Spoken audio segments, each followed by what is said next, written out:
Hello, my friends, and welcome back to another episode of Once More with Feelings. I'm Michelle.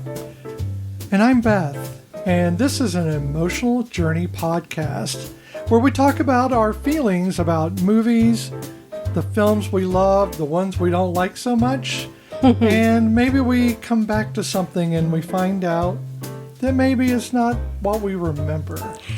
It's like the old saying of you can't always go home. You know, sometimes you just can't go home, and nostalgia doesn't always cut it. That is true in this case. Today we're going to be talking about Short Circuit. It is a 1986 science fiction comedy written by S.S. Wilson and Brett Maddock. Now, these two were the writers for Tremors, a movie we just did. And loved. Right. And while we are not a critiquing podcast, we are not trying to review the film. We want to talk about the emotions behind it. But I'm going to say we have feelings. We have lots of feelings about this film. So let's discuss it after I give a brief synopsis of what this film is about. Yes. So Short Circuit is a 1986 science fiction comedy film directed by John Badham, I guess. Badham. The story revolves around an experimental military robot named Saint Number 5.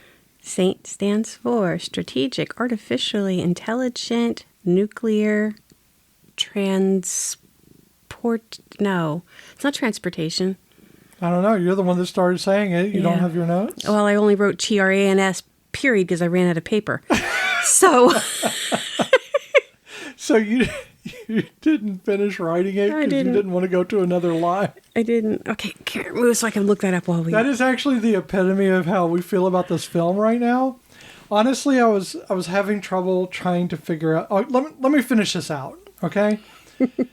Number 5, which gains human-like intelligence after being struck by lightning. This robot escapes from his facility and is found by Stephanie Speck, an animal caregiver who helps it learn about the world. As Number 5 becomes more sentient, it fears being disassembled and fights to stay alive. We'll go over the cast and we're only going to do a few of them because they are the ones that are prevalent. Ali Sheedy is Stephanie Speck. Of course, she did Breakfast Club and War Games.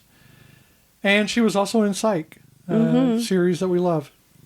Steve Guttenberg plays Newton Crosby of Crosby, Stills, and Nash, apparently. Cocoon, Police Academy, Mahoney. And 3 Men and a Baby. Yes. Fisher Stevens, who plays Ben... I don't know. Jabitua? I don't know. Only because he makes a joke. So when, what's his face? G.W. Bailey made a comment about how his character was only named Scroter so they can make scrotum jokes. Fisher said that his character Jabitua was like Jabituya, but I don't know if that's how it was pronounced. So I'm not sure which way it was. Because they don't actually, do they say it? They do say it in the movie. But I don't remember. I don't remember either. What the point of the movie was. Anyway, Fisher Stevens did The Cove. He did Hackers. Hackers is something I think a lot of people know. And the Grand Budapest Hotel. The Grand Budapest Hotel. I don't know why I have trouble adding Grand to Budapest. And it depends on who's talking because it could be Budapest or Budapest. Sure. If you are Black Widow. I guess. So let's get this out of the way first of all. Fisher Stevens played a role in which he is a white man playing an Indian character. An over-the-top, stereotypical, offensive. The way it is written is offensive. It is very... The way he has to deliver his lines. I don't blame him. It was a job. It was 1980 something or other. I mean, I don't know that I'm placing blame on any actor for acting in a role. Yeah. Except that maybe you learn from the roles you do badly. But he did it again in the second movie. Right. So he was quoted, and he did talk to several different outlets about the role. And playing an Indian character as a white man. And he said, "It definitely haunts me. I still think it's a good movie, but I would never do that part again. The world was a different place in 1986, obviously. Mm-hmm. He does note that the role was for a white guy when he initially read the script and signed on to be in the movie. So when he was presented with the script, it was a white guy. Well, they wanted Pierce Brosnan. Yeah. And then it just didn't work out. So why they changed it, I think it was for that comedic effect, or what they felt was a comedic effect for having an Indian person misquoting common quotes. And being a complete horn dog? And obviously having there's a lot of misogyny in this film, mostly directed through the artifice of the Indian character. Mm-hmm. And I mean, almost entirely, except for, oddly enough, the robot also, Johnny, also was part of that delivery system. Seems like they wanted to, everyone who was not a white guy, those are the ones who got to be misogynist for the most part. You had the one character, the bad boyfriend. Yeah, Frank. And I'm going to mispronounce this as well, but weirdly enough, Fisher Stevens in brownface and with that over the top look, I mean, not the look, but the portrayal of an Indian man. When the movie released in India, people really thought that he was actually the actor. And again, sorry if I'm mispronouncing this, is Javed Jafari.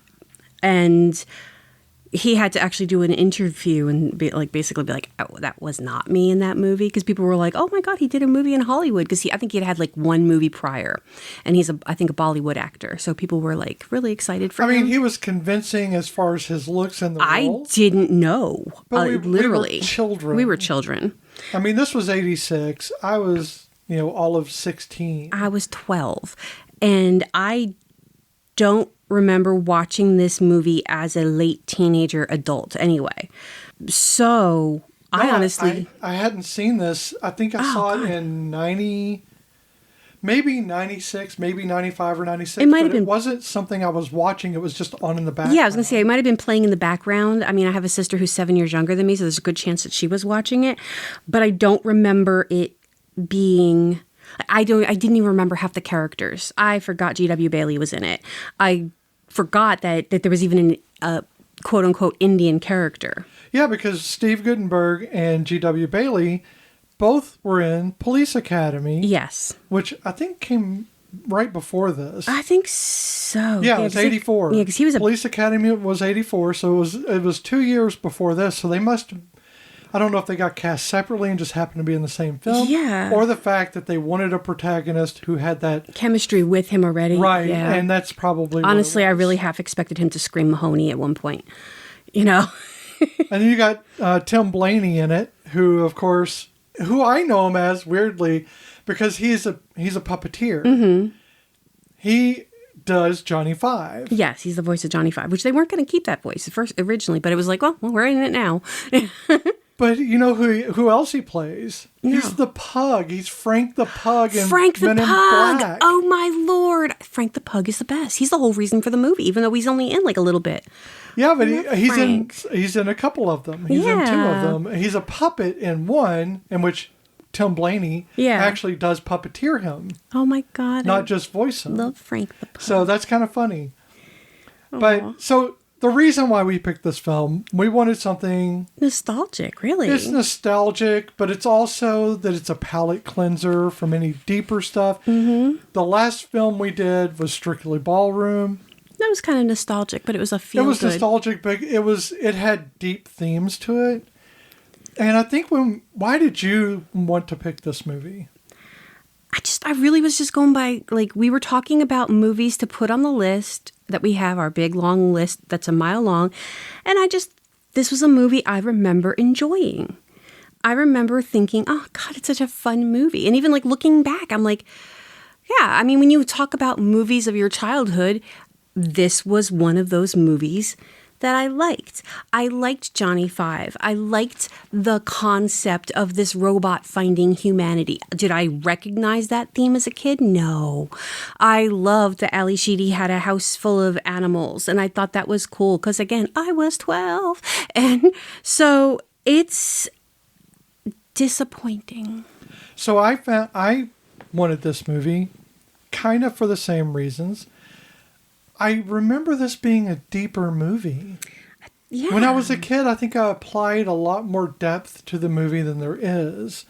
And while it does say, Johnny Five is alive and he has life and therefore there should be deeper themes, it's not written that way at all. No. In fact, it's so surface and veneer that I'm actually surprised that the set dressing didn't fall down and show Oz in the back. I maybe again because I don't remember last time I watched this, but I vaguely remember there being more of a romance between Ali Sheedy and Steve Guttenberg, but maybe there never was. I'm disturbed by the amount of romance there is between Johnny and his idea of Ali Sheedy. I know. And we're going to keep saying that because I'm sorry, but let me give you some of the stellar writing from this. Character name, Stephanie Speck. Newton Crosby. Come on. I mean, these are like... Yeah, you have this science nerd. Let's name him Newton and Crosby. I'm not supposed to critique these movies, but I am going to. So here we go. I know. And I actually have... so I found a website that kind of is like a Roger Ebert blog, and it's all his old reviews. He gave this movie a 1.5. I think that was very generous of him. And he basically said that it's too bad that a movie robot can't act in other films because he felt like that Johnny Five was the outstanding character and would do better in a film that better suit him. I can see that. And what was up with Ali Sheedy's acting? I've never... In my head, I mean, I can picture her on Psych. She's a good She's actress. a good actress. She has done so many roles. Breakfast Club. Come on. But this was in '85. That was a year before this. Before Short Circuit, and she did a better job. And yes, I get that they probably cast her and said, you know what? We can contractually have her bite her lip. That and because she has the best lip bite in the world.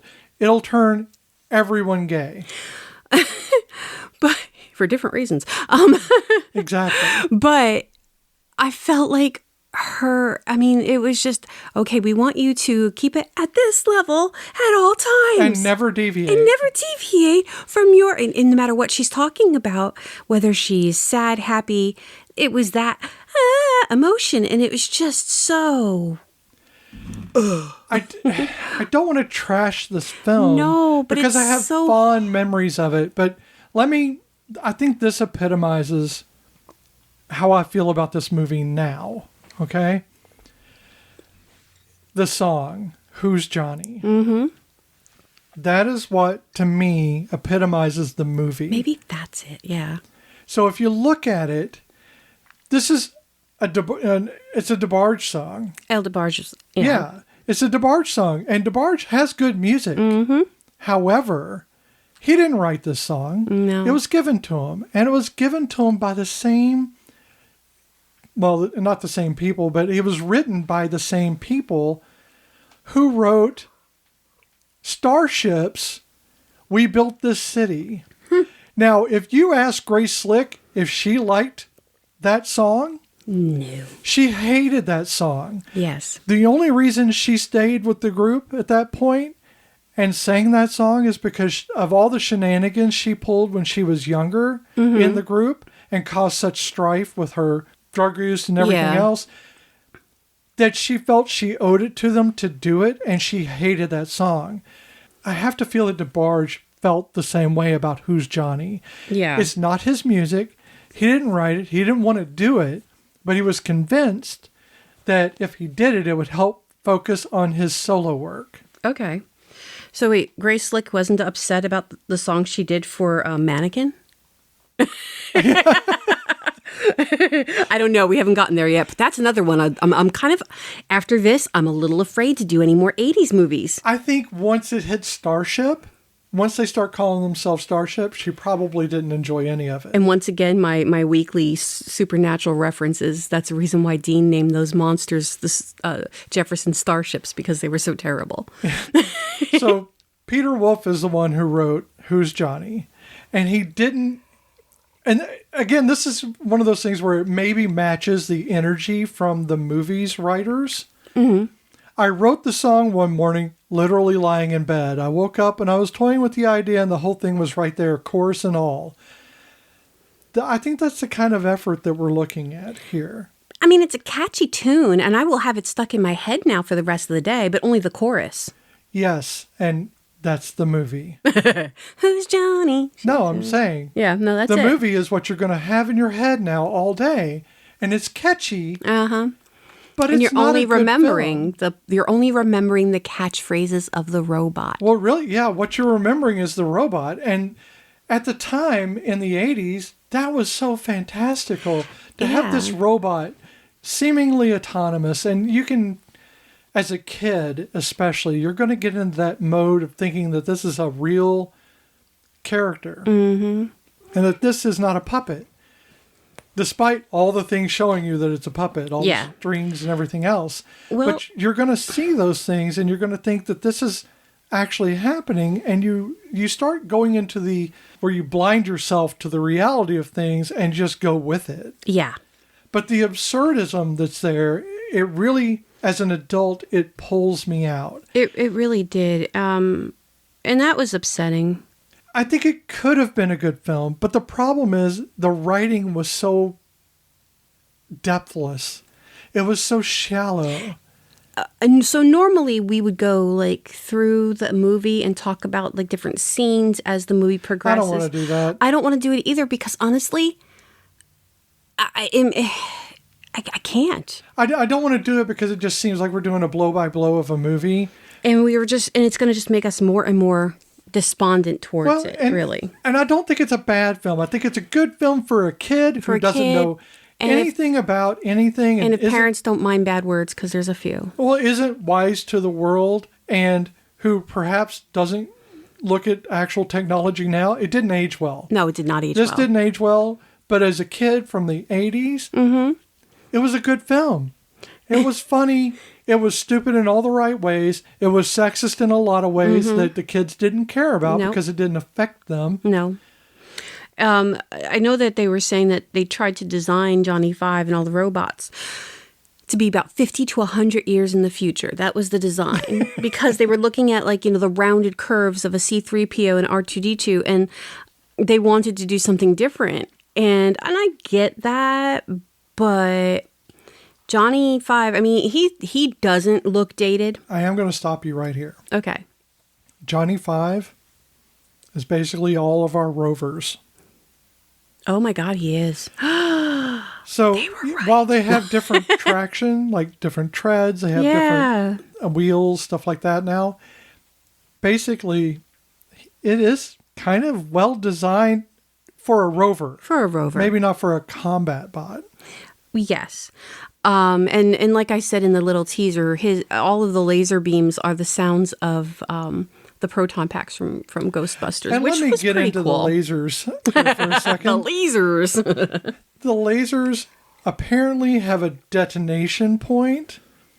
So when it shoots the laser, everything around it, everything that it hits blows up, even if it's not combustible. Mm-hmm. It's very weird.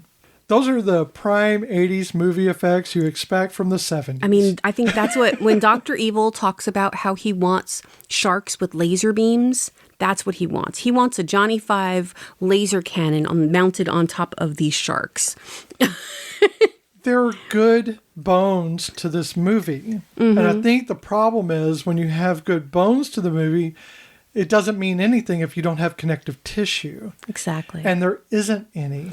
There really isn't. And, okay, so we've already established that we know that Ali Sheedy is a great actress. I mean, she wouldn't still be so memorable to this day if she wasn't.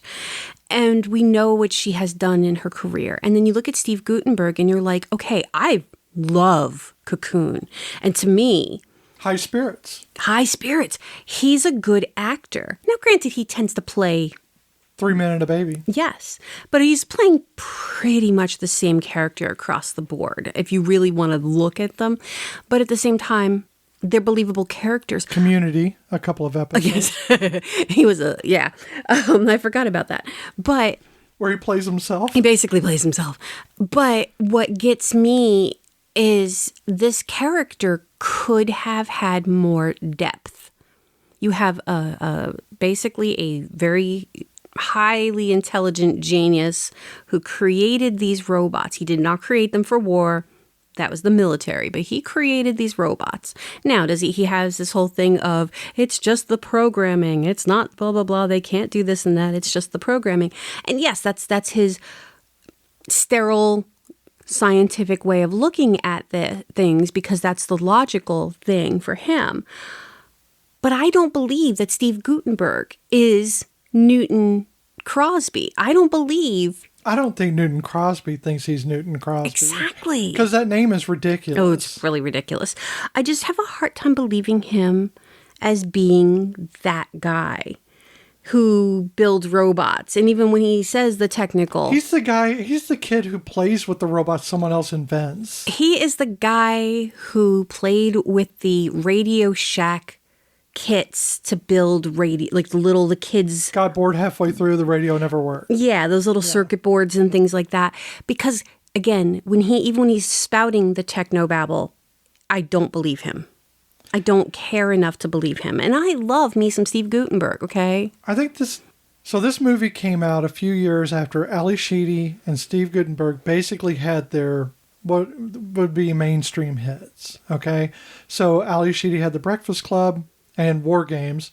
Of course, War Games was much earlier, but... And it was also a John Badham movie. Right. So we can't really blame John for this, although I'm blaming him. So Ali Sheedy and Steve Guttenberg had these hits, Police Academy for Guttenberg and Cocoon, in which he played a much older version of himself, basically. Mm-hmm. Not a lot older, but old enough to be an adult, independent, whereas in this, he's playing like a kid who never gets out. It's weird. Anyway, I think that the Short Circuit kind of seemed like it was a hit on paper. Yeah. And I think it did really well in the box office. The problem is, if you're looking at it as an adult, unless you just care about the robot, it lacks substance.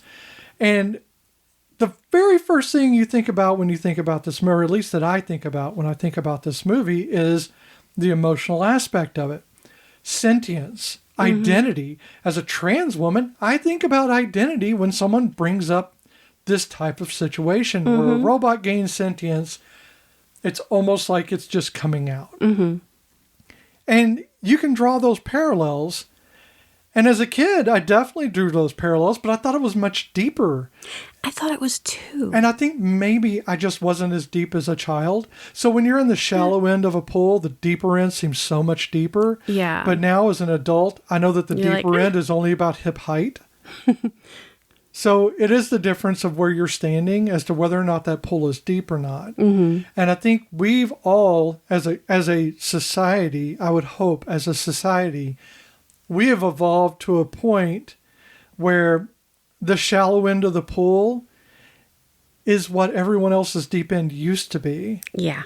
And we're now looking at an ocean. And when you look at this movie, you're looking at the kiddie pool. Yes. Or a reflecting pool. It is barely water. It's just there to reflect things and not much else. It's a mirror you can hold, but don't look for any depth in it. No. And I don't like the fact that number 5 or Johnny's identity is really wrapped up on whether or not he's alive. True. Because when the other robots are there, they're all just clones of each other. And they have no personality. They all have different voices, though, which is really weird. But yet, if you're going to make robots, regardless of whether you're going to use them for home cleaners or you're going to have them in the military, and you give them a voice, why would you go through the effort of making every one of them have a different voice? And that was a weird thing for me. Right. No, I agree with that. I mean, based on military application, it wouldn't make any sense to have different voices. It's just not helpful. No. There's a lot. Again, there's so many things. My brain is like all over the place with this. Back to Steve Guttenberg for really, really quick. And I think this is what as you were talking and my mind was wandering, I think this is my part. Because that's how, I'm sorry, y'all. I am exhausted today and I have no idea why. As I talk, your mind just wanders. Hey, I have ADD. My mind wanders regardless of if I'm paying attention. I mean, I married you, I know. So I think I figured it out. Okay, so Steve Guttenberg, one of the things that he says early in the movie when he's talking with racist Ben, non-racist Ben, sexist Ben? Yeah, whatever. Is he's like, well, he's talking sexist Ben. Yeah, because Ben is like, those American ladies, I want to go out there and, get to know them and mingle. And he's, but Steve Guttenberg is like, I don't know, I have a hard time talking with women. Did he have a hard time talking with Ali Sheedy? Not at all. Not at all. So you have somebody who the character, not the person, but you have a character who claims to be an awkward introvert, who is extremely knowledgeable about everything but life. And they don't act that way. And I think that's the thing. I don't know. So let me break up your theory a little bit. If you take away Ali Sheedy's acting and Steve Guttenberg's acting, in which they're both projecting at each other. Yes. As if they're in a play in high school. Yes. That they're projecting at each other. Yeah. If you take that away and just look at the two characters and give them the best version in your head of those characters. Ali Sheedy's character loves animals. She does basically the drudge work. She drives an ice cream truck. Well, it's not an ice cream truck. It's all kinds of food truck. That's true. It's a food truck. It's food truck. Before food trucks were gauche, because they became popular, now they're gauche, and now they're. Is Mauricio in there? Is Mauricio in there? Yeah. So, oh my God, we just tied it back. To Psych. So, if you take that away, and you look at just Ali Sheedy's character, she does seem, even though she's not an introvert, she's definitely not neurotypical. No, she's definitely not neurotypical. If you look at Steve Guttenberg's character, is also non-neurotypical. You can see how they might click. And he might be able to talk to her. On paper, I could see that. But in application... You picked out two very popular actors at the time. Who have no chemistry. And probably don't understand... Well, I don't know. I think kind of... I mean, Miss Sheedy, I'm sorry. But I would assume there's a lot of non-neurotypicalness in Ali Sheedy. She takes... That may be very true. Yeah. I mean, again, the little bit I know about her. But I'm not... And well, as an artist, I mean, she does art outside of acting. So true. And maybe it's because the characters I have seen her play... I'm not going to try to, analyze her. No. I'm not trying to. And I just didn't want to... I'm just thinking that her portrayal of Stephanie is kind of the way me as a non-actor would try to portray somebody normal, quote unquote normal. Right. It's a very weird kind of normal, right? Yeah. Yeah, I can see how they might try to form an emotional attachment, but it never works out. So the whole gist of this entire movie is that Johnny Five was struck by lightning. He becomes alive, childlike but alive, and he learns through Ali Sheedy, through the things in her home, how to be a person, I guess. And she thinks he's an alien. That is actually funny. That's the 1980s version of a conspiracy theorist rather than our... I always knew it would happen to me. rather than our current conspiracy theorists, which tend to be a little bit more dangerous. Yes. I think that there's a lot of times where you look at conspiracy and you equate it to that kind of memory of how conspiracy theorists used to be. And then now you're looking at it going, a lot of these people actually believe this stuff now, instead of understanding that it's a theory. It's not a scientific theory. It's a conspiracy theory. It's fun to think about, but it's not practical in real life, nor does it work out in real life. It's kind of like reality shows. it's saying that it's a reality show, but it's just a show. There's really no reality to it. Yeah. So you have to be able to separate those two things. But Johnny's fight to stay alive during this film just rings false to adult ears. It just, there's no emotional pull. When I was a kid, I remember crying. Oh yeah, being just like you could want him to be alive. When I thought Johnny died at the end. Mm-hmm. I was devastated and I was very happy. I remember the emotions. When I'm watching the film, I expected those emotions to come back. There was nothing. I just remember them, but I didn't feel them.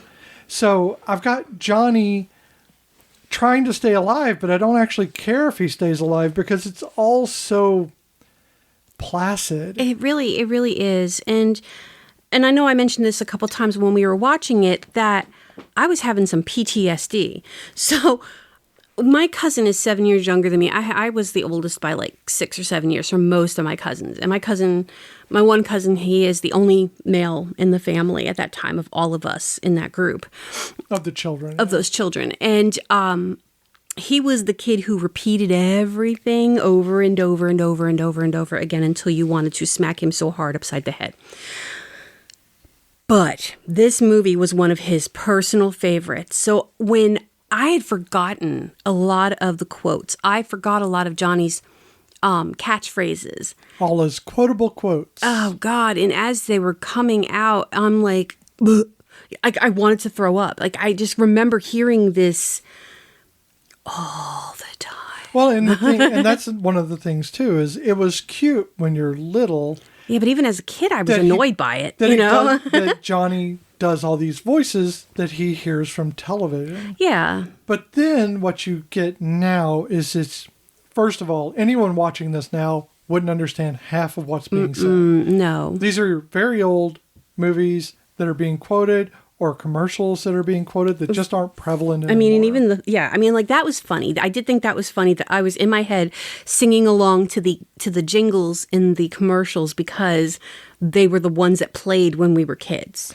But he uses that as his communication points for almost everything, and what it ends up looking like or feeling like to me is exactly what Fisher Stevens is doing with his character, which is misquoting or misusing quotes in the common vernacular or within the pop culture that somehow are supposed to make it funnier. It's that misapplied comedy that I often find in Star Wars.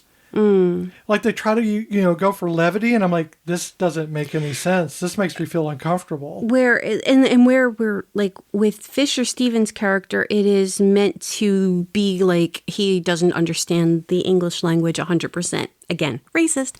And with Johnny, it was the childlike learning of the vernacular.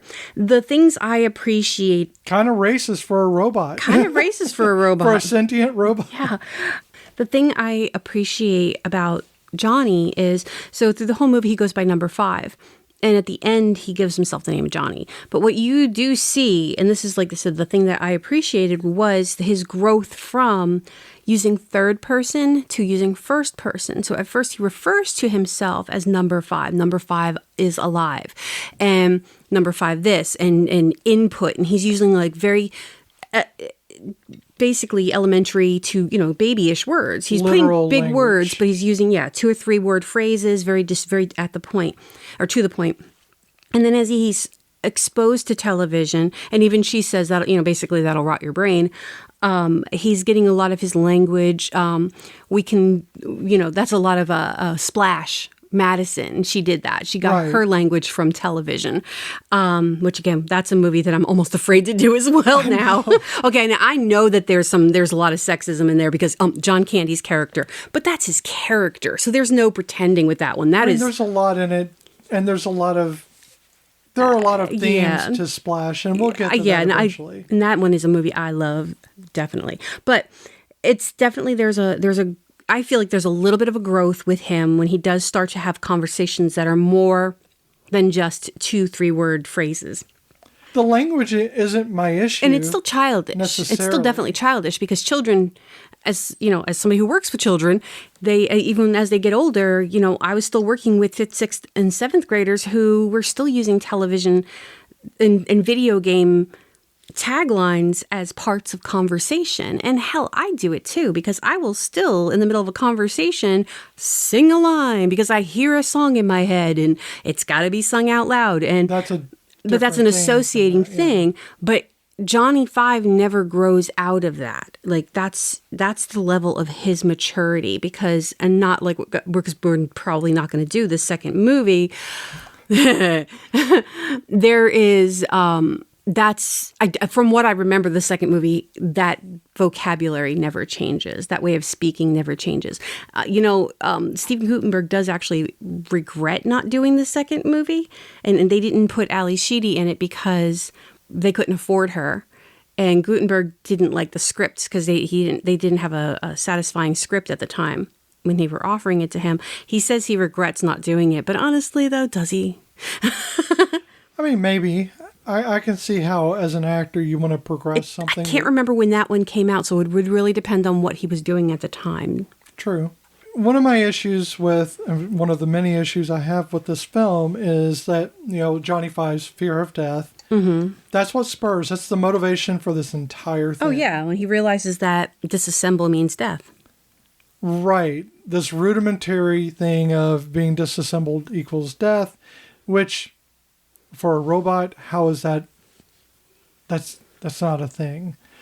Disassembly doesn't mean anything, and being put back together, because the circuit board's not being disassembled. Mm-hmm. The body is, and you can always put it back together. In fact, he reassembles pieces of himself. I think so it starts because he accidentally crushes a grasshopper that he was mimicking. Right. And then he says to Stephanie to reassemble. And she was upset, and she's like, no, you can't. He's disassembled. That means death. And I get that what she was saying was to impress upon him that things that are alive can't be put back together.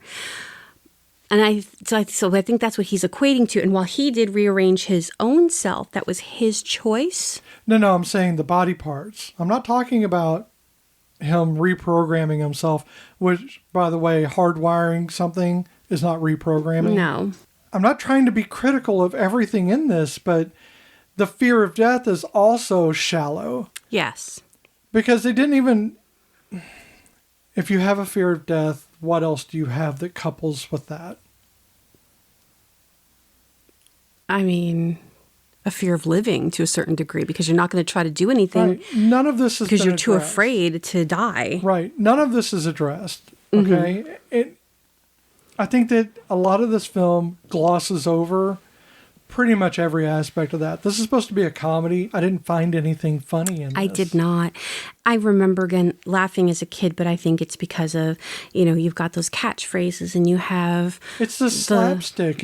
Yeah. He trashes Stephanie's house. Yeah, and she lets him do it because she thinks he's an alien. But the logic of that is kind of ridiculous. As a kid, trashing the house, well, to me, wasn't funny. Yeah. I know a lot of my friends thought it was funny, but for me, it was horrifying. Yeah. Oh, no, the idea of it. And so on our list, I know we have Drop Dead Fred. And I know that movie... Well, you just gave that away. It's not a movie we're going to be doing anytime soon. But that movie, and because I want to forget about this one before we do that. I want to forget about this one before we go forward. But with that movie, I do know it will make you uncomfortable. But you're supposed to feel uncomfortable about this character. He is an uncomfortable character. He's a make-believe character. And he's her way of dealing with... Don't tell me about the movie. I haven't seen it. I'm not going to. I'm just saying it's her way of dealing with life. But that's not the case in this movie. There is no depth. So when you get that uncomfortableness of shit, I was the one who had to keep my mom's house clean in the afternoons, before she got home from work. If I didn't get the house clean, holy crap. I wasn't going to get beat or anything, but it was part of my fear of I had to do everything correct and right. And that really, I get what you're saying about how that makes you uncomfortable. Well, no, it's everything in this movie is written for, it seems, juveniles. Definitely. It has got such... But with so much bad words. I mean, there were a lot of bad words. I was like thinking, well, maybe I could play this for my students because, they would appreciate it. But then as we're watching it, I'm going, nope, too many bad words. I think the bad words are in there for kids. I think they're in there to for make the 80s. Kids, I think it's in there for kids to feel like they're being seen. Like, like when adults curse around a kid, the kid feels like part of the group. Mm-hmm. Same thing.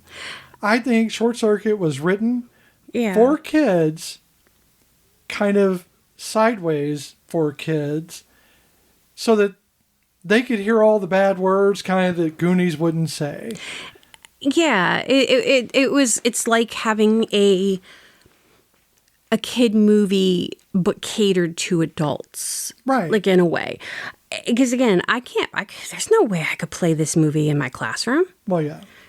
I mean, there's they say shit, they say hell. I mean, they don't say the F word, but still.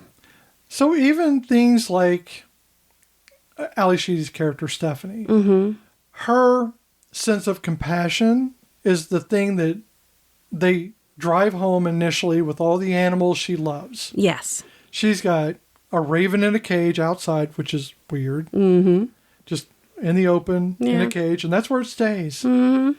She has raccoons, skunks. She has kittens, animals everywhere. They're all through her house running basically wild. And you get the sense that she has a lot of compassion but no ability. Because they're just random animals everywhere. Mm-hmm. And she's okay with this overrun sense of chaos. Yeah. Yet, when Johnny Five comes in and destroys the place, she gets upset. I'm like, but your house was already destroyed by all the animals living in it. Yeah, there's a good chance that there's some, kitten poop somewhere, and you're upset that he tipped all your apples. I think there was a llama in there somewhere. Probably. I'm not sure. I think a llama was there. But my issue with hers is that compassion seems to be momentary at best. Mm-hmm. Because she has compassion for the animals. She has compassion for Johnny only after she finds out he's alive. And even then, she's taking a bath. So she had compassion. When he's on the run. Well, yeah.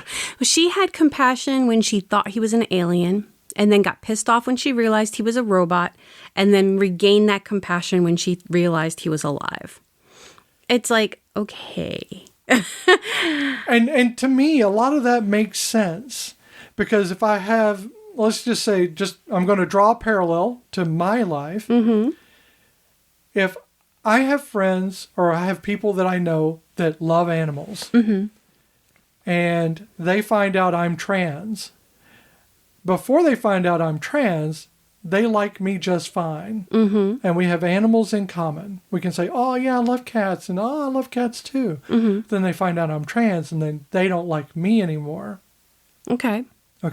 So they lose all compassion for me as a person because they find out I exist differently than they exist. Mm-hmm. They still love cats.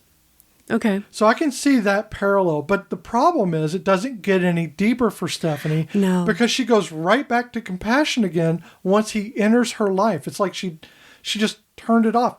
Mm-hmm. What would have made sense to me is Stephanie goes on this trip with Johnny trying to escape them. Yes. But instead of doing that, they keep her at the house. Yeah. And she just goes back to doing her things when Johnny leaves. And I don't remember it being like that. I know. I thought it was different. Why am I remembering seeing a director's cut?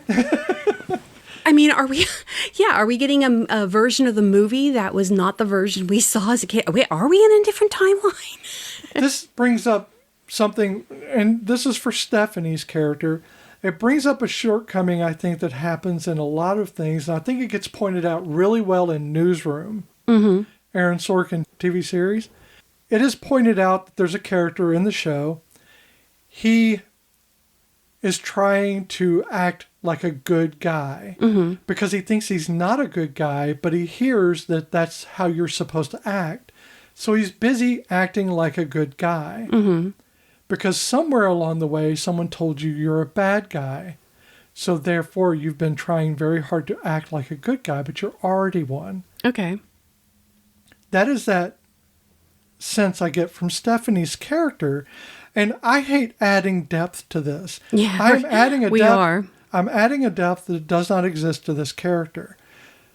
But it is. It's like when they wrote it like this is what a good person would do. They would take care of animals, and they would... But that's as far as it went. They got up to takes care of animals. And they would live in an eclectic home full of mixed-matched, she was a pixie, she was a manic pixie dream girl before there were manic pixie dream girls, without the manic. Well, she was Pippi Longstocking. Because, she had the crazy house and everything, and she was magical. That house... The problem is with magical doesn't really work out in a real world situation where you don't explain the differences between the momentary magical sense and the everyday humdrum of making things work.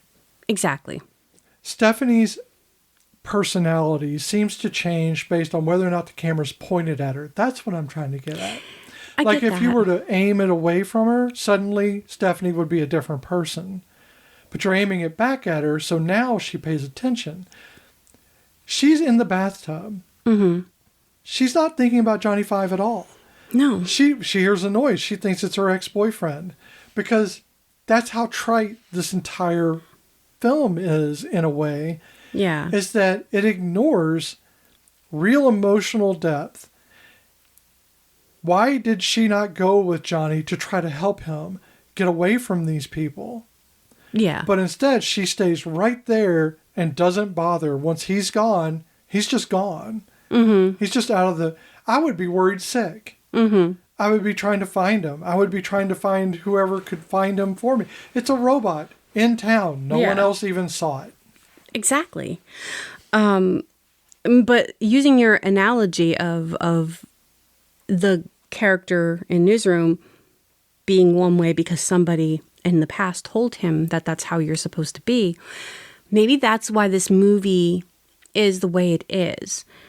We had it in our head of what this movie was going to be like because of how, not just from what we remember, but anybody I have ever mentioned this movie to or have had, or I, hear a reference to it, I don't know anybody who's had anything negative to say about this movie. But I can promise you they hadn't seen the movie in recent years. And that would be me. If we talked about this yesterday before we saw it, which we kind of did. We said we're going to pick it. And we were excited about it. And all I had were good memories. Yeah. Although I did have the one thing of the guy playing an Indian. And again, I didn't know that until I started doing my research because I literally forgot the character was there. I didn't even remember. I knew because I know who the actor is. I've seen him in different things, and he's obviously not Indian. The whole beginning of the movie, when they're showing the demonstration of all of the Saint robots, and it was transport.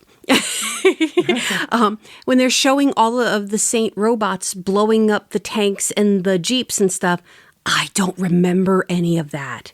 I don't remember ever seeing that scene.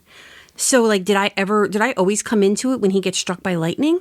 I mean... I remember the first. I remember all that part. Yeah, because that was part of the whole... It was funny to a kid. Uh-huh. And it made sense to a kid because you would think a kid would think that this is how demonstrations happen. By blowing shit up. Yeah, and I was in the military. I actually worked in a couple of divisions for development, and none of those things actually happen that way. Yeah. There's a lot of data. There's a lot of science that's transmitted, and there are a lot of things that happen, and some of it happens in a theatrical way, but none of it is in a live fire demonstration with people sitting in a bleacher right beside it. Exactly, yeah. It just doesn't happen that way. I mean, maybe in the 80s. I don't know. I wasn't there in the 80s. All my stuff, I mean, it was in the 80s, 88 through 92. So, yeah. But my disconnect with what I know now versus what I felt as a child, my emotions now just go about, just tell me that this is a disappointment because it's an opportunity missed. Yeah, it really is. And I say by a lot because they missed it by decades. Yeah, there's a lot they could have done with this story that would have given it so much more. Like, I would have given a shit more.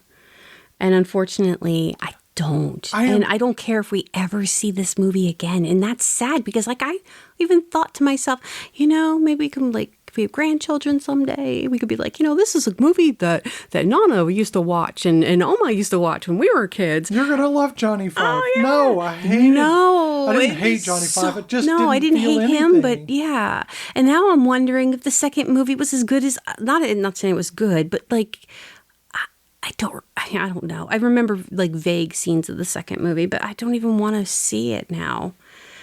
So I'm afraid to see Mannequin. I'm afraid to see Mannequin. Now, there's some older movies that I know. I'm afraid because there are so many things that I missed in Short Circuit when I was a kid. Mm-hmm. And I am one of those kids that's I think a lot.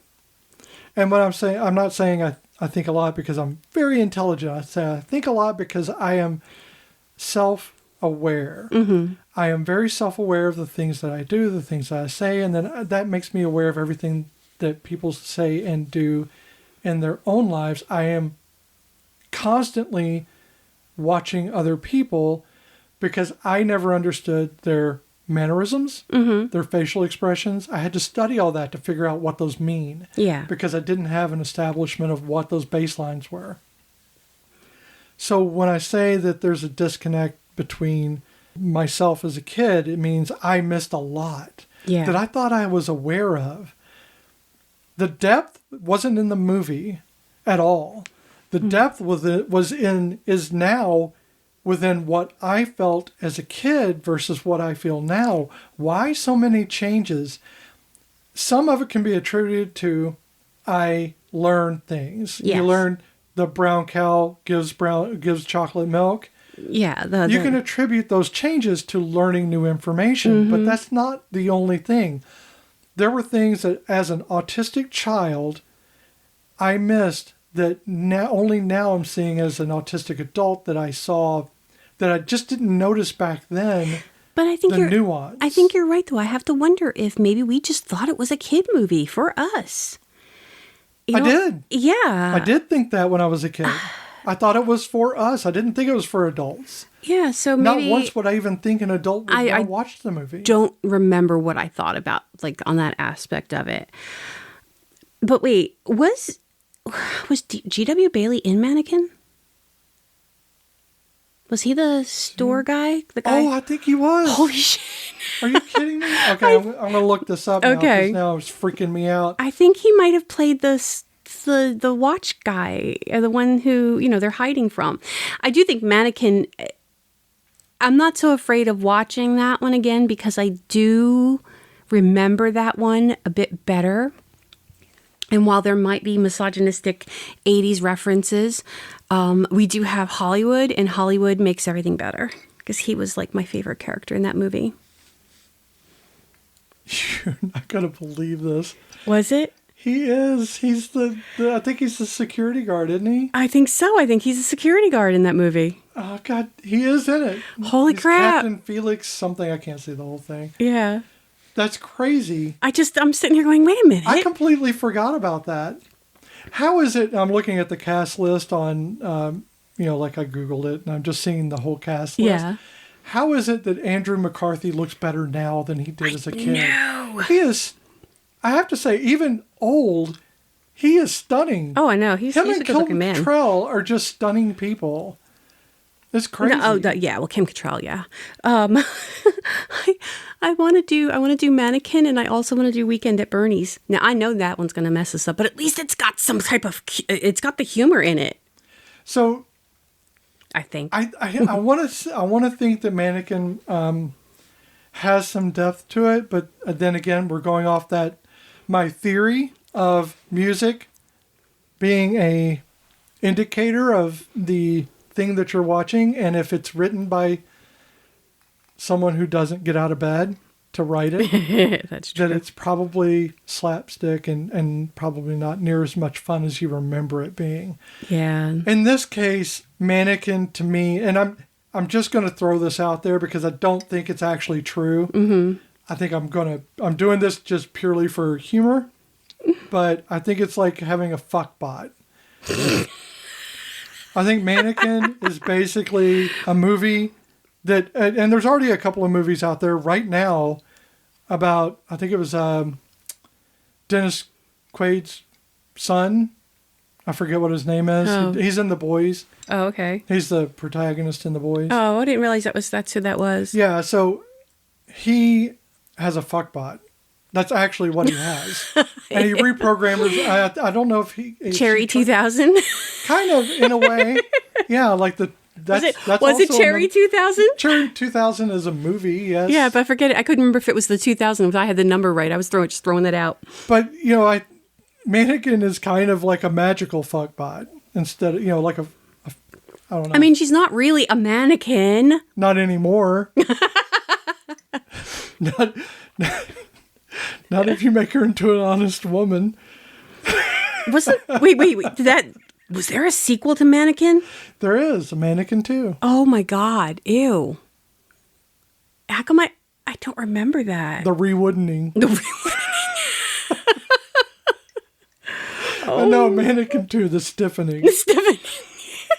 It really devolves into a Porky-like situation where you have a bunch of kids ogling mannequins. Oh my God. In a department store. I just remembered, I loved the display. We're talking more about Mannequin than we are about Short Circuit. I'm enjoying the talk about Mannequin more than I am Short Circuit.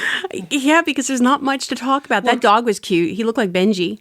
Really, yeah. And Beasley. Beasley was his name, which is the name of my tattoo, Beasley. And the dog did a really good job. He did. He did a really good job of playing a very... A shelter dog? A dog with a limp. Oh, yeah, he did have a limp. Yeah. Oh, yeah. He had all four legs. He's not a champion, but he is definitely he's a Benji dog. I would have hated him in the grooming shop when I was a groomer. Oh, probably. Yeah. So I think that Johnny is misapplied in a lot of ways. You don't get a sense that this is a military thing. No. They say military a lot, but then they show no one in military uniforms. No. I think what happened is, because what people don't know about the film industry is a lot of times they will get the okay from the military to use a lot of logos, things like that, in order for them to have them in the film. They will promote the military in some way, like Top Gun and stuff like that. Which a lot of people think is Air Force, but it's Navy. I don't know why people think that. Did you catch the Nova symbol in the beginning of the movie? It's a robot that looks like a Cyberman done by like the Michelangelo. Yeah, I saw that, yeah. But I actually wrote Cyberman in here because when I was doing my research, one of the comments when they were trying to determine how Johnny comes to life.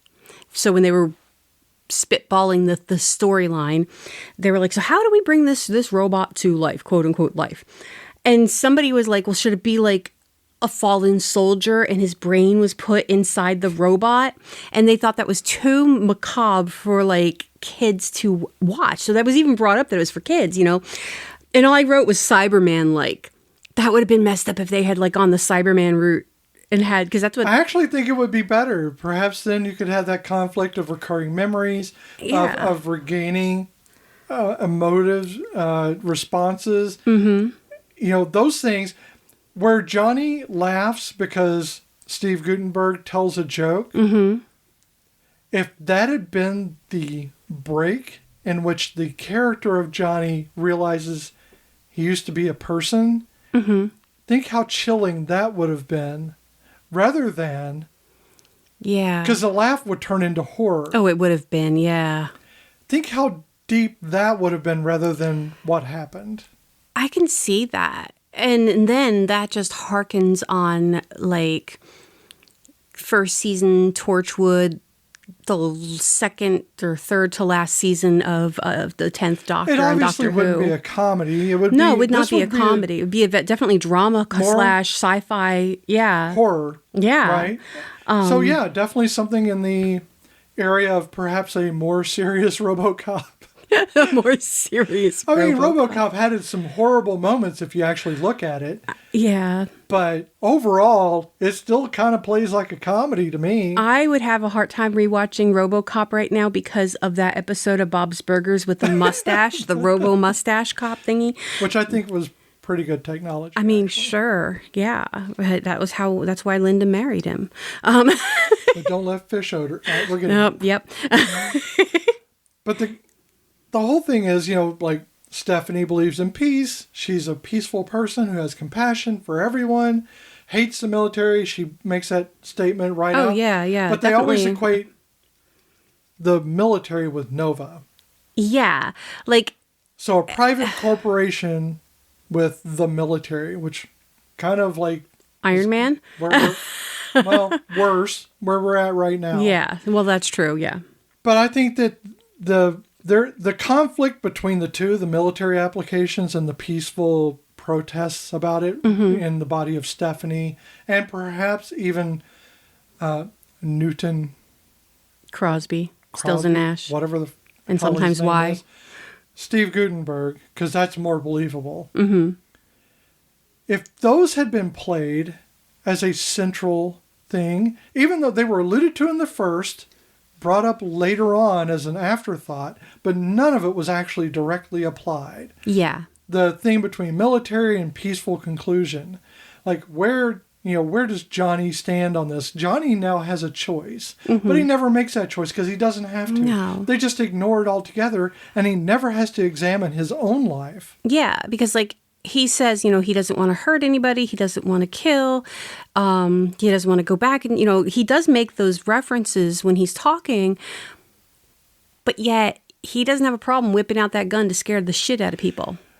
But it is that kind of A-Team or, well, actually G.I. Joe situation in which everything explodes around everyone, but no one is ever hurt. That's true. There's no blood. So no one is ever hurt in Except any for of these all those scenarios. mannequins that got blown up inside the the tank and the... Right. But they make sure that you know that those were mannequins. Oh, yeah. So it focuses in as the mannequin flops over and you see that those are not people. Everything's okay, kiddies. Yep, no one died in the making of this film. For children to enjoy. It was not written for adults. Nah, and again, the 80s, there's a reason why I curse like a truck driver.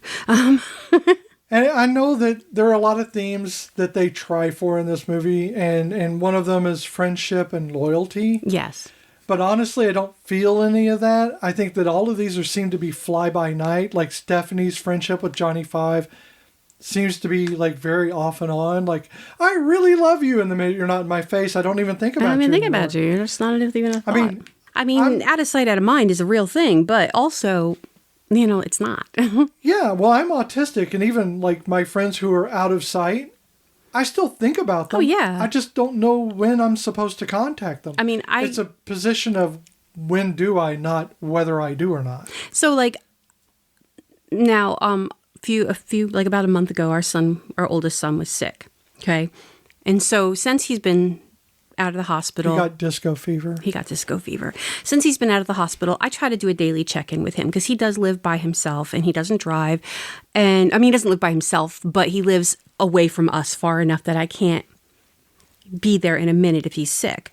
And it was a scary thing. So I didn't hear from him from like Thursday afternoon until sometime I realized I hadn't talked to him. So I sent him a text and I was like, hey, how you feeling? And he didn't respond. So about 11 o'clock last night, I'm like, dude, you need to let me know you're okay. Because I was starting to get a little upset about this. And I guess sometime in the middle of the night, he must have seen it. He said he had been working and he was tired. So yeah, I do have that out of sight, out of mind because I do get preoccupied. I started a new job. I was in my new classroom on Friday. Totally forgot to check in with my kid. He usually initiates the check-ins, but when he doesn't, I try to like just pop him a little, hey, or I'll just throw him a picture or something stupid just to get a reaction. So I know he's good. again, life happens, and out of sight, out of mind doesn't mean he's completely out of mind. I always think about all of my children. I'm always thinking about what they're doing and if they're okay. I haven't talked to my middle kid in weeks. He's fine. That's how he functions. He's not one to be, checked in on. But I think about them and I still worry about them. And in a movie, you should mention them because we can't see what's inside someone's mind. So her just going home and taking a bath like it was a nothing thing. Not sticking it out with Johnny, not trying to stay there to help him, or not scrambling to try to find a way to get him out. Or to find, what's his name? Steve Gutenberg's character. Yeah, Crosby, Newton. And Big Newton. Cash. So, as she didn't try to find him, which that could have developed further. That could have built more of a relationship. Right. If they had been able to meet earlier and discuss, and she could try to convince him early, or even just say, hey, we need to get him out. We need to get, he doesn't need to be disassembled, blah, blah, blah, blah, blah. Fight for the robot that you think is alive. Yeah. And you're not fighting for him. You are just, taking a bath. So, having said all that, we weren't going to critique this film, but we are going to talk bad about it. I guess you can say that's critiquing. When you look back at it, I kind of think I know, but I'd like to hear your thoughts on it. How do you feel now that you've seen it, as opposed to, give me how you felt when you first saw it versus how you feel right now, having seen it. When I was a kid, I remember it was funny. I remember just enjoying the character of the robot, and I remember thinking he was cute and he was sweet and silly.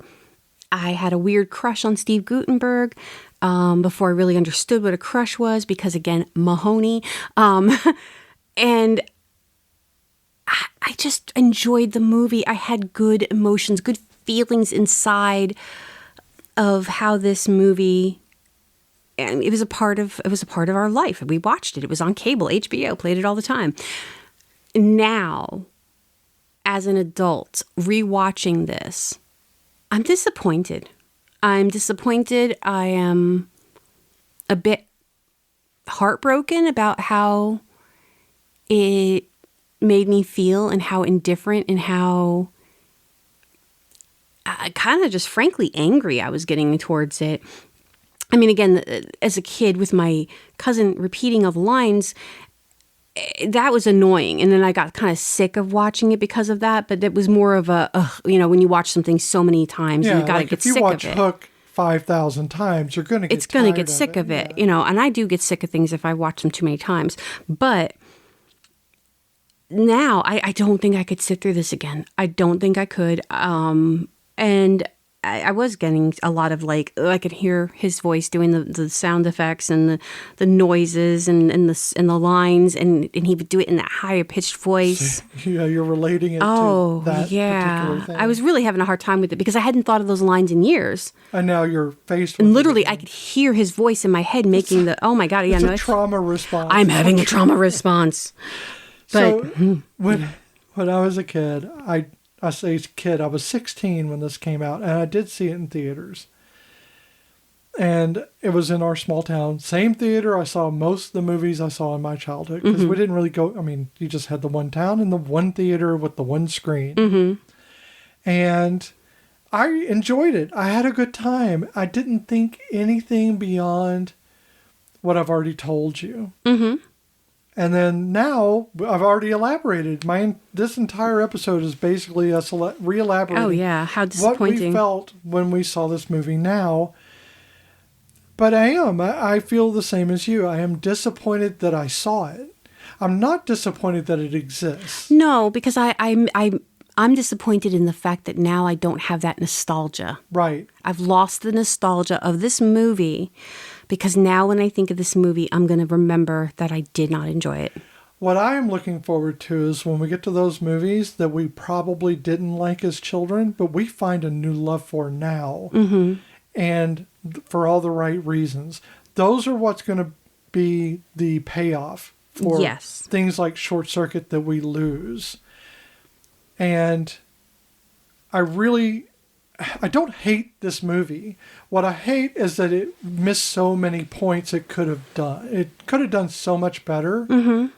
And I think that for the sake of the G.I. Joe childishness of the writing, Yeah. it could have made so much more of an impact to even today. It could have held up today. Yeah. And there was a lot of typecasting. Oh, yeah. I mean, not only with like G.W. Bailey, but with like Austin Pendleton. Yeah. I mean, they've got to be able to do other things, but you're only seeing them ever play the same 3 roles. True. And to a point, Ali Sheedy and Steve Guttenberg were also played out to their... He's the good guy who is really non-committal, and she's the passionate but quirky love interest. Yeah. And then you got, with Austin Pendleton, he was playing this smarmy dickhead that he always plays in everything else. And G.W. Bailey was the loudmouth military / police / authoritarian and, and hating on everybody. And Mahoney, it's like fucking thing in my head. So I think that overall, I'm not upset that the movie exists, but I am upset that I watched it again, and again, and what you said ruined the nostalgia that I had for this film back in the day. Is no longer, it's something that's always going to be tainted now. Yeah. But we have to find different ways of using that to inform other movies now. Yeah. So does this pass the Castellini test? Heck to the... Well, I don't know. No, because there's... No. It does not It does not. It does not. I'm not going to go through all 3 of the things because... There's only one female character. There's one female character that actually has any lines. And is named. And that's it. Now, granted, no, she doesn't talk about relationships with anybody. But she is it. But if you wrote her out of the film... it would still exist. It would still exist. It would still exist. I think so, because he would have just kept going on the run. He would have found somebody else. Maybe he would have, you know what would have been really good? If he didn't meet Ali Sheedy, if he actually went to Newton. If he bumped into Newton, and Newton had that realization that that the character, or that the robot has become human, and he has to give him the input. He wasn't antagonistic. He was just doubtful. He was doubtful. So Johnny could have very well, you could cut her out of the film. I hate to say that, but it's true. Stephanie didn't need to be in the film. There did not need to be a love interest here because that made no sense. Nope. But they just have to write it in because it's an 80s. They did cut scenes where apparently she does kiss and hug on the robot more than that 1 or 2 times that they do show it. And the audiences got pissed. The pre-release audiences. So they cut those scenes. Which, sure, but yeah. I don't really understand He did say that he originally made it to be a marital aid, so... I don't understand the robot's sexism. Yeah, but I think it's because it's what he's seeing on TV. Maybe. Because he didn't make any sexist lines, any references until after. Yeah. So it was probably what he learned on TV. Well, perhaps that's telling. Well, and the first one that really got me was when Ben says something about, well, I'll be the wife in this situation. Or I guess I'm the wife here. Wearing the dress. Or wearing the dress. That was it. I guess I'm wearing the dress. I'm like, that was when it really I was like, oh shit. You're being a horn dog is one thing, but you can be a horn dog and not be a complete sexist. Right. And that was like, ooh, yeah. Kind of takes his character out of the non-threatening, fun-loving guy to being a bit of a creeper. Right. Yeah. I feel it does Fisher Stevens a disservice, my opinion. I agree. I think that more than anything else, this film does everyone a disservice by not being written better. Yeah. And I feel that we found so much nuance in Tremors that we know the writers have the ability. Yes. That's the thing. They granted this was before then, so maybe they did improve. But again, I was actually not expecting Tremors to be as good as it was. I wasn't expecting Tremors to be the lead in between this and Short And to pass and to with flying colors past the Castellini. And here, this doesn't pass. And I didn't think it would per se, but I had better expectations. So I'm a little disappointed. I agree. So if you want to torment yourself and destroy your childhood, or you've never seen this movie and you want to go, what the hell are they talking about? You can watch this on Fandango, Amazon Prime, YouTube, Google Play, and Redbox, and you can rent it between $2.99 and $7.99. Funnily enough, this was the only movie so far that we have done that I was able to get TV listings because they just happened to randomly come up. So on March 7th, you can watch it at 8 a.m. on BBC America. On March 14th, you can watch it on IFC at 7:30 in the morning. Or on March 16th, you can watch it on Sundance at 10 a.m. in the morning. I know. That is significant. And so if you have those cable channels, you may watch them, or streaming. I'm not sure if they have streaming, but you can definitely watch them for free then, because I wouldn't pay for this again. No. So next week, we have a special guest. And we'll introduce that guest when that person comes in. But they're going to do one of their favorite movies. And I have a few hints, so if you want to play along. This movie, one of the actors in this movie thought that it was a drama and didn't know what the movie was really about because they were kind of sheltered on the set and didn't see the movie until 11 years after filming it, when they got to see the uncut version. Another little hint is that very little of this movie resembles its original book. And those are my two hints for what movie we're going to be doing next week. Sounds good. It's going to be a fun time, I think. I'm excited. I am too. Because I like our guest a lot. I'm excited to talk to our friend. I really am. Haven't seen her in a bit, so it'll be really, really nice. So we are very appreciative of you sticking with us as we talk about the 1986 science fiction comedy film Short Circuit.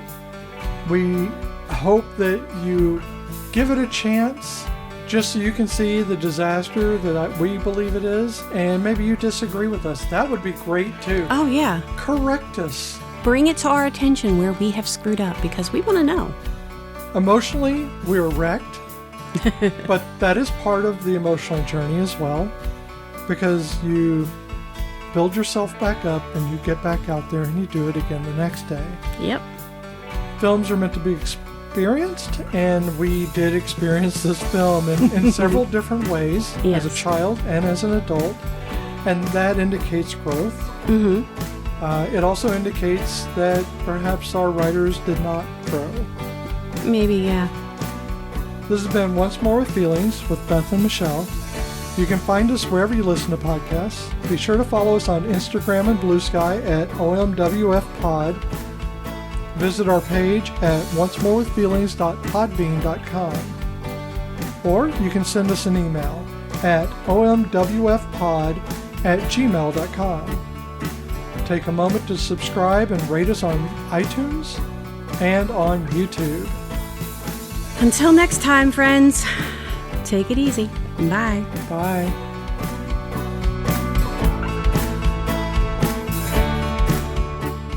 If you want to help number 5, let me have it back. It's malfunctioning and it needs to be repaired. Life is not a malfunction.